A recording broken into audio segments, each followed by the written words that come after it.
Hello and welcome to the unboxing of the MC720 digital thermometer by Omron. This is a contactless thermometer.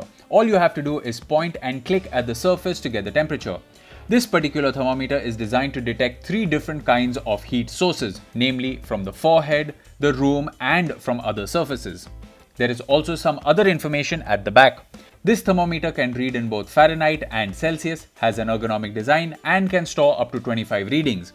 Now let's see what's inside the box. The moment you open the box, you will see this very large instruction manual. You will find everything you need to know in order to operate this device in this document, so do give it a read.